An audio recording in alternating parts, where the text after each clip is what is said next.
ओम शांति 24/10/2023। आज की मुरली चिंतन, फिर मुरली विस्तार से। तो पहले सुनेंगे आज की मुरली चिंतन। डबल सिरताज देवता हम श्रीमत पर चलने से बनेंगे। पुरुषार्थ में थकावट जब आती है, जब हम निंदा स्तुति मान अपमान में फंस जाते हैं, तो हमें उसको खेल समझना है, तो थकावट नहीं आएगी। बनवारी रे जीने का सहारा तेरा नाम, ये बाबा ने किसके लिए कहा है? नहीं, ये गाना किसके लिए है एक्चुअल में?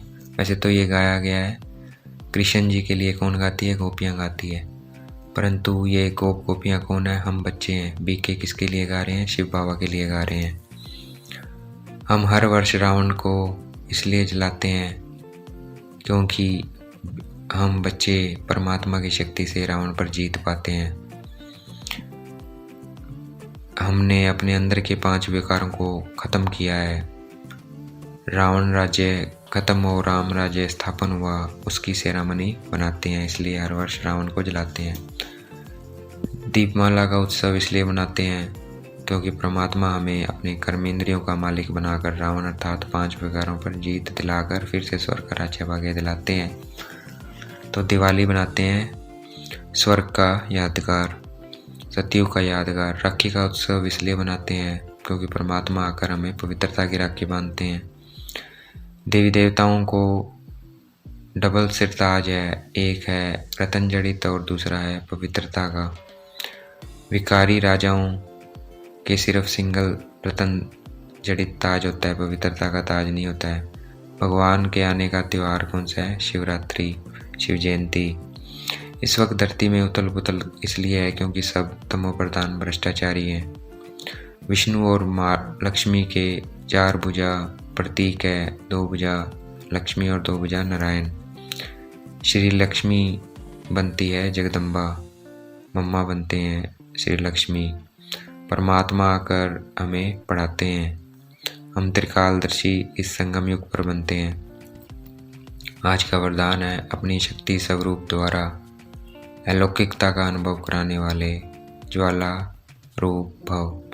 तो आज हमें अपने शक्ति स्वरूप में स्थित रहना है, उसी से ही अलौकिकता का अनुभव होगा। अलौकिकता में रहना है कि मैं आत्मा इस शरीर से कर्म करवा रही हूँ, बाबा की याद में डबल लाइट बन के रहना है। यही हमारा शक्ति स्वरूप है, इससे ही दूसरों को अलौकिकता का अनुभव होगा। तो आज हमें ज्वाला रूप का वरदान मिल गया, तो हमें इसमें रहना है। ये करना हमारे लिए बहुत आसान है, बाप दादा से वरदान मिल गया है। आज का स्लोगन है अपनी कर्मेंद्रियों को योग अग्नि में तपाने वाले संपूर्ण पावन बनते हैं। तो हमें अपने कर्मेंद्रियों को योग में रहना है आज सारा दिन। तो योग में सारा दिन रहेंगे तो इससे क्या होगा? योग अग्नि में हम, इस योग अग्नि से हम संपूर्ण पावन बन जाएंगे। तो आज का स्लोगन रहेगा हमें सारा दिन योग में रहना है। और यही देखो, यही हमारा क्या है? डबल राइट स्वरूप बन जाएगा। मैं आत्मा बाबा को याद कर रही है। तो वरदान और स्लोगन एक जैसा ही है। यही ज्वाला स्वरूप बन जाएगा और इससे हम पावन बनेंगे। अब मुरली विस्तार से। 24/10/2023 प्रातः मुरली मधुबन। ओम शांति। बाप दादा मीठे बच्चे। हाँ जी मीठे बाबा, तुम्हें बड़ा विचित्र उस्ताद मिला है। तुम उसकी श्रीमत पर चलो तो डबल सिरताज देवता बन जाएंगे। प्रश्न, पढ़ाई में कभी भी थकावट ना आए उसका सहज पुरुषार्थ क्या है? उत्तर, पढ़ाई के बीच में जो कभी निंदा स्तुति मान अपमान होता है, उसमें स्थिति समान रहे, उसे एक खेल समझो तो कभी थकावट नहीं आएगी। अगर कोई निंदा स्तुति अपमान सम्मान करता है तो उसे हमें खेल समझना है, इससे कभी थकावट नहीं आएगी। सबसे ज़्यादा निंदा तो श्री कृष्ण की हुई है, कितने कलंक लगाए हैं, फिर ऐसे श्री कृष्ण को पूछते भी हैं। तो यह गाली मिलना कोई नई बात नहीं है, इसलिए पढ़ाई में थकना नहीं है। जब तक बाप पढ़ा रहे हैं पढ़ते रहना है। आज की मुरली का गीत है बनवारी रे जीने का सहारा तेरा नाम। ओम शांति। यह किसने कहा, किसने फरमाया और किसको? भक्ति में तो ये सोचते थे ना भाई, बनवारी रे जीने का सहारा तेरा नाम रे। बनवारी रे मतलब कृष्ण, भाई जीने का सहारा सिर्फ तेरा नाम है, बट हम बच्चों के लिए, हम गोपिकाओं के लिए बनवारी कौन है? गौरी गोपी वल्लभ शिव बाबा है। या तो तुम बच्चे ही जानते हो, जिनको ही गोपियाँ कहा जाता है, तो उन्होंने अपने बाप गोपी वल्लभ को याद किया है। ऐसा बाप सिवाय परमपिता परमात्मा के कोई हो नहीं सकता है। तो याद उनको करते हैं जो होकर जाते हैं, उनका फिर बाद में गायन होता है। मिसाल है जैसे क्राइस्ट आया, क्रिश्चियन धर्म स्थापन करके कहाँ चला नहीं गया, स्थापन करके कहाँ चला नहीं गया है, उनको पालना तो जरूर करनी है। बाबा कह रहे हैं क्रिश्चियन कहीं गया नहीं है, धर्म अगर स्थापन किया तो फिर अब उसको पालना भी करनी है। तो पालना करने के लिए क्या करना होगा? उसे पुनर्जन्म में आना है। परंतु जो धर्म स्थापक करके गए हैं उनका वर्ष वर्ष बर्थडे बनाते हैं, भक्ति मार्ग में उनको याद किया जाता है। वैसे ही आजकल दशहरे का भी उत्सव मनाते हैं कि जैसे उनका बर्थडे बनाते हैं क्रिश्चियन का, वो आकर उन्होंने धर्म स्थापन किया इसलिए उनका बनाते हैं, वैसे ही बाबा कहते हैं ये दशहरा बनाया जाता है भक्ति मार्ग में। बर्थडे सेलिब्रेट करना अर्थात भक्ति मार्ग, तो भक्ति मार्ग में उनको याद किया जाता है। वैसे ही आजकल दशहरे का भी उत्सव मनाते हैं। मनाना होता है तो ज़रूर शुभ भी होगा। क्यों उत्सव बनाया जाता है? शुभ के लिए। तो दशहरा, रावण को जलाना क्या शुभ है भाई? 5 विकारों को जलाना, भ्रष्टाचारी को ख़त्म करना, तो ये शुभ हो गया ना, इसलिए उत्सव बनाया जाता है। कोई अच्छा करके जाते हैं तो उनका उत्सव बनाया जाता है। दीपमाला का भी उत्सव मनाया जाता है। दीपमाला का उत्सव क्यों मनाया जाता है? क्योंकि सतयुग की यादगार है। श्री कृष्ण जयंती बनाई जाती है, जो होकर जाते हैं उनका फिर उत्सव मनाते हैं। अब भारतवासियों को तो यह पता ही नहीं है कि ये राखी उत्सव आदि क्यों मनाते हैं, क्या हुआ था। अब राखी का उत्सव क्यों मनाते हैं? सिर्फ इतना समझते हैं कि भाई बहन को राखी बांधता है, इससे आगे कुछ नहीं पता।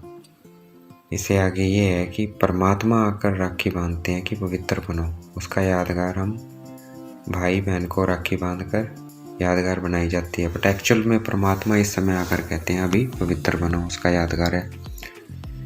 क्राइस्ट बुद्ध आदि को जानते हैं कि यह धर्म स्थापन करने आए थे। इस समय सभी आसुरी संप्रदाय हैं, तुम हो ईश्वरीय संप्रदाय। अब बाप राम आकर दैवी शिष्टाचारी बना रहे हैं, अथवा ऐसे कहें कि परमपिता परमात्मा स्वर्ग का उद्घाटन कर रहे हैं अथवा फाउंडेशन डाल रहे हैं।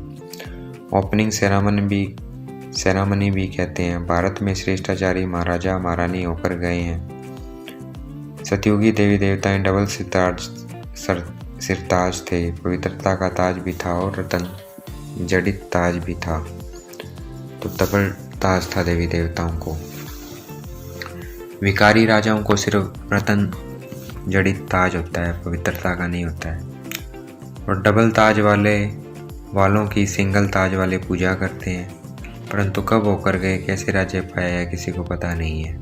डबल ताज वालों के बारे में किसी को नहीं पता है। लक्ष्मी नारायण इतने श्रेष्ठ डबल सिरताज देवी देवता थे, उनको ऐसा श्रेष्ठ बनाने वाला कौन है? ये बाप बैठ समझाते हैं कि मैंने उनको ऐसा मैंने ही बनाया है। अभी दशहरा बनाते हैं तो तुम जानते हो जरूर कुछ हुआ है जिस कारण दशहरा बनाते हैं, रावण को जलाते हैं, परंतु वह जलने की चीज़ है नहीं। और वह कहते वो कोई रावण कोई ऐसा शरीर नहीं है 10 शीश वाला जैसे जलाते हो, ऐसी कोई चीज़ नहीं है वो तो अंदर की आपके 5 विकार हैं, काम क्रोध मोह लोभ ईर्ष्या द्वेष। अभी उनका राज्य पूरा होता है। जब तक राम राज्य स्थापन हो जाए तब तक यह भ्रष्टाचारी राज्य चलना है। रावण राज्य खत्म हो, राम राज्य स्थापन हुआ था। भाई सबके अंदर से ये जो विकार हैं ईर्ष्या द्वेष सब खत्म हो जाएंगे, तब राम राज्य आएगा। उसकी सेरेमनी मनाते रहते हैं। तो ये दशहरा है क्या? उसकी सेरेमनी है, वो बनाते रहते हैं हर साल। तो इसका मतलब क्या है कि ये हमारे अंदर से जो बुराइयां ये खत्म होनी है। रावण को जलाते हैं, इसे सिद्ध करते हैं कि बरोबर भ्रष्टाचारी आसुरी राज्य था। नहीं, इस वक्त रावण को जलाते हैं, ये सिद्ध करता है कि बरोबर भ्रष्टाचारी आसुरी राज्य है अभी, तभी तो जला रहे हैं।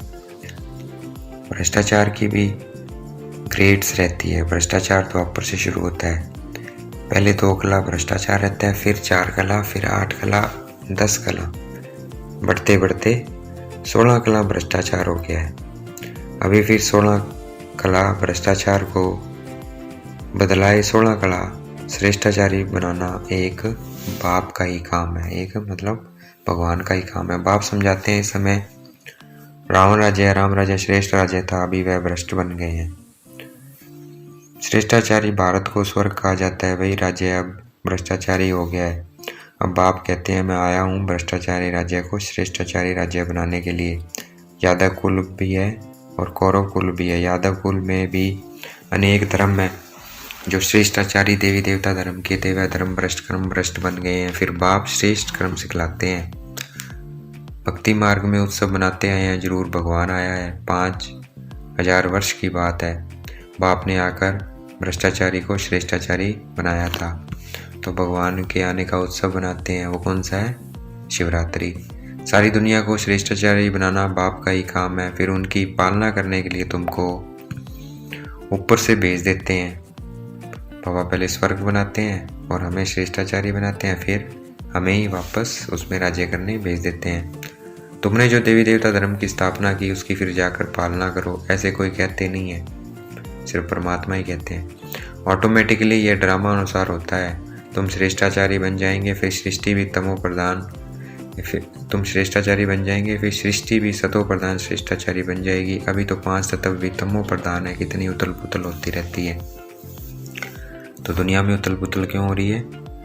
क्योंकि हम भ्रष्टाचारी बन गए और 5 तत्व भी तमो प्रधान बन गए, इसलिए हो रही है। मनुष्य कितने दुखी होते हैं, करोड़ों का नुकसान हो जाता है। सतयुग में यह कोई भी उपद्रव नहीं होते हैं, उपद्रव होते हैं नरक में। उपद्रव भी पहले 2 कला वाले थे, मतलब पहले कम होते थे, अभी 16 कला वाले बन गए हैं। बहुत एकदम पूरी धरती हिल जाती है, समुंदर भी उछाल खाएगा, ये सब होना है।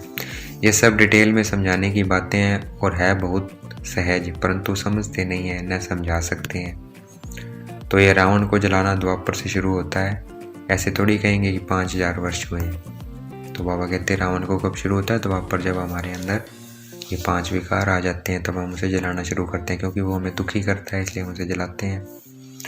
भक्ति मार्ग में शुरू होता है तो यह उपद्रव भी शुरू होते हैं। जब हम रावण को जलाना शुरू करते हैं तब धरती में भी उथल पुथल शुरू हो जाती है। अब फिर रावण राज्य का विनाश, राम राज्य की स्थापना कैसे होती है? सो तुम जानते हो, मनुष्य नहीं जानते रावण क्या है। बाप कहते हैं लंका तो कोई थी नहीं, सतयुग में लंका होती नहीं है, बहुत थोड़े मनुष्य होते हैं। जमुना का कंठा है, अजमेर में बैकुंठ का मॉडल भी दिखाते हैं, परंतु तुम समझते नहीं है। सोने के महल आदि बनाने में वहाँ कोई देरी नहीं लगती है, मशीनरी में झट गलाकर टाइल्स बनाते हैं। स्वर्ग में क्या होगा? ज़्यादा टाइम नहीं लगेगा महल बनाने में, मशीनरी में टाइल को गिलाकर सोने को झट से क्या बना देंगे? ईंटें बना देंगे सोने की। तुम बच्चे जानते हो यह जो साइंस है जिससे विनाश होता है वही फिर तुमको वहाँ काम में आएगी। अभी ये एरोप्लेन आदि बड़ी खुशी के लिए बनाते हैं, उनसे ही विनाश करेंगे। तो ये एरोप्लेन सुख के लिए भी हैं तो दुख के लिए भी हैं। अल्पकाल के लिए सुख है, 100 वर्ष के अंदर यह सब चीज़ें निकली है, तो 100 वर्ष के अंदर इतना सब हुआ है। तो तुम विचार करो, जब विनाश होगा फिर नई दुनिया में कितने थोड़े समय में सब चीज़ें बन जाएंगी। वहाँ तो झट सोने के महल बन जाते हैं। भारत में सोने चांदी के कितने महल जड़ित से जड़े हुए बनते हैं, है ना। भारत में सोने चांदी के कितने महल ये हीरे जवाहरात से जड़े हुए बनते हैं। वहाँ दरबार बड़ी बनती है, राजे रजवाड़े आपस में मिलते होंगे। उसको पांडव सभा नहीं कहेंगे, उसको कहेंगे लक्ष्मी नारायण की राजधानी की सभा। प्रिंस प्रिंसेस सब आकर बैठते हैं। ब्रिटिश गवर्नमेंट थी तो प्रिंस प्रिंसेस महाराजाओं की बड़ी सभा लगती थी। जब ब्रिटिश गवर्नमेंट थी तब तक ही हमारी क्या सभाएं लगती थी। सब राजाएं ताज लगाकर बैठते थे। नेपाल में बाबा जाते थे, ब्रह्मा बाबा, तो वहाँ राणा फैमिली की सभा लगती थी। बड़े ताज वाले राणे बैठते थे, उनको महाराजा महारानी कहते हैं। फिर उनमें भी नंबरवार होते हैं, रानियाँ नहीं बैठती है, वह प्रदर्शनी होती है। बड़े बबके से बैठते हैं। हम कहते थे यह तो पांडव राज्य है, वह अपने को कहते भी हैं सूर्यवंशी हैं। यहाँ थे परंतु सिंगल ताज वाले, उनसे पहले डबल सिरताज थे। श्री कृष्ण के लिए अनेक बातें लिख दी है, फलाने को भगाया, यह किया, परंतु ऐसी बातें तो है नहीं। कृष्ण के लिए ये बातें लिखकर क्या किया है, कृष्ण की ग्लानि करी है, कलंक लगाए हैं। बट ऐसा नहीं है। जो उत्सव पास्ट हो जाते हैं वह फिर मनाते आते हैं। यह भी उत्सव मनाते हैं। जबकि रावण राज्य को खलास कर राम राज्य की स्थापना की। यह तो वर्ष मनाते हैं तो सिद्ध होता है आसुरी रावण राज्य 5000 वर्ष पहले भी था। बाप आया था, आकर रावण राज्य का विनाश कराया था। वही महाभारत लड़ाई खड़ी है। बाकी रावण कोई चीज़ नहीं है। रावण की स्त्री मदोदरी दिखाते हैं, उनको फिर 10 शीश नहीं दिखाते हैं। रावण को 10 शीश दिखाते हैं। विष्णु को 4 भुजा दिखाते हैं, 2 लक्ष्मी की 2 नारायण की। वैसे रावण को 10 शीश दिखाते हैं, 5 विकार उनके, 5 विकार मदोदरी के। तो रावण को 10 शीश क्यों दिखाते हैं? 5 विकार इस वक्त पुरुष में भी है और 5 विकार स्त्री में भी है। विष्णु चतुर्भुज भी अर्थ सही दिखाया है। पूजा भी माँ लक्ष्मी की करते हैं। विष्णु चतुर्भुज भी 4 हाथ दिखाते हैं, 2 लक्ष्मी के 2 नारायण के। महालक्ष्मी के भी 4 हाथ दिखाते हैं। उसमें क्या है? उसमें भी 2 हाथ नारायण के और 2 लक्ष्मी के। महालक्ष्मी को कभी 2 भुजा वाला नहीं दिखाएंगे। कितना दिखाएंगे? 4 भुजा वाला, क्योंकि 2 नारायण है 2 लक्ष्मी है। क्योंकि लक्ष्मी भी धन किससे लेती है? नारायण से। नारायण से धन मिलता है तभी हमें लक्ष्मी देती है। दीपमाला में लक्ष्मी का आह्वान करते हैं, क्यों? नारायण ने कोई गुनाह किया क्या? लक्ष्मी को भी धन तो नारायण ही देता होगा ना। हाफ पार्टनर होंगे तो नारायण ने क्या गुनाह किया? वास्तव में धन कोई लक्ष्मी से नहीं मिलता है, धन तो जगदम्बा से मिलता है। तुम जानते हो जगदम्बा सो ही फिर लक्ष्मी बनती है, तो उन्होंने अलग अलग कर दिया है। जगदम्बा से हर चीज़ मांगते हैं। कोई भी दुख होगा, बच्चा मर जाएगा तो जगदम्बा को कहेंगे रक्षा करो, बच्चा दो, ये बीमारी दूर करो। बहुत कामनाएं रखते हैं। लक्ष्मी के पास एक ही कामना रखते हैं, धन की। क्यों? जगदम्बा के पास सब कामनाएं क्यों रखती हैं? क्योंकि अभी जगदम्बा क्या करते हैं? शिव बाबा जगदम्बा के थ्रू हमें क्या दे रहे हैं? ज्ञान दे रहे हैं। मतलब ब्रह्मा बाबा के थ्रू। ब्रह्मा बाबा फिर क्या है? पुरुष है। तो कलश किस पे रखा? माताओं में। माताओं में फर्स्ट नंबर पे कौन है? जगदम्बा है। तो बाबा ने हमें जगदम्बा के थ्रू ये ज्ञान धन दिया, तो उससे लक्ष्मी बने। तो इसलिए सिर्फ लक्ष्मी से धन मांगते हैं। बाकी सर्व मनोकामनाएं क्या होती है? हमारी इस ज्ञान धन से ही पूरी होती है। बस जगदम्बा सभी कामनाएं पूरी करने वाली है। धनवान तो यह बनाती है, इस समय तुम्हारी सब मनोकामनाएं पूरी होती है। कोई धन नहीं देते हैं, सिर्फ पढ़ाते हैं। बाबा कहते हैं धन नहीं देते हैं, सिर्फ पढ़ाते हैं। इस पढ़ाई से ही सब कुछ मिलेगा हमें। जिससे तुम क्या से क्या बन जाते हो और फिर लक्ष्मी बनती हो तो धनवान बन जाती हो। ताकत इस समय तुम्हारे में है, जो तुम सब कामनाएं पूरी कर सकती हो। जगदम्बा दान देती है, लक्ष्मी दान थोड़ी देगी। बाबा कहते हैं वहाँ लक्ष्मी नहीं दान देती, क्योंकि वहाँ कोई गरीब नहीं होता। गरीब तो अब भी है ना, तो दान कौन देता है? लक्ष्मी देती है। कौन से धन का? ज्ञान धन का। वहाँ दान देते नहीं है, भूख होती नहीं है, कंगाल कोई होते नहीं है। सतयुग में रावण होता नहीं है। यहाँ रावण को जलाते हैं। दशहरे के बाद फिर दीपमाला बनाते हैं, खुशियाँ मनाते हैं, क्योंकि रावण राज्य विनाश हो, राम राज्य स्थापन होगा तो खुशियाँ होगी। राम राज्य मतलब स्वर्ग। सतयुग आ जाएगा तो क्या हो जाएगी? खुशियाँ। घर घर में रोशनी हो जाती है, तुम्हारे आत्मा में रोशनी आ जाती है। जो चीज़ संगम पर है वह संगम सतयुग में नहीं होगी। तुम त्रिकालदर्शी हो, वहाँ तो तुम प्रारब्ध भोगते हो, यह नॉलेज सारी भूल जाते हो। संगम पर है ही स्थापना और विनाश। स्थापना हो गई फिर बस। इन सब उत्सवों आदि का तुमको ही ज्ञान है। अज्ञानी मनुष्य तो कुछ भी नहीं समझते हैं। बड़े बखेरे बना देते हैं, कुछ भी नहीं। बड़े बखेरे बना देते हैं, है कुछ भी नहीं। तुम प्रैक्टिकल में देख रहे हो। सतयुग में यह बातें नहीं होती है। नारद की भी बात शास्त्रों में है। तुमसे भी पूछा जाता है, तुम कहते हो बाबा हम लक्ष्मी को वरेंगे अथवा नारायण को वरेंगे, तो बाप कहते हैं अपने को देखो कोई विकार तो नहीं है। तो वो कहानी इसी वक्त की है। बाबा हमें कहते हैं अपने अंदर चेक करो कि विकार तो नहीं है। वैसे उस नारायण की जो नारद की कहानी है उसमें क्या दिखाया है कि बंदर की शक्ल दिखाई है। भाई लक्ष्मी से वरने से पहले अपनी शक्ल तो देखो, बंदर की है तो कैसे वरोगे? तुमसे भी पूछा जाता है, तुम कहते हो बाबा हम लक्ष्मी को वरेंगे अथवा नारायण को वरेंगे, तो बाप कहते हैं अपने को देखो कोई विकार तो नहीं है। अगर क्रोध आदि होगा तो कैसे वर सकेंगे? हाँ, सभी संपूर्ण तो कोई बने नहीं है, परंतु बनना है। इन बुतों को भगाना है, तब भी इतना मर्तबा पा सकेंगे। उस्ताद भी बड़ा विचित्र मिला है।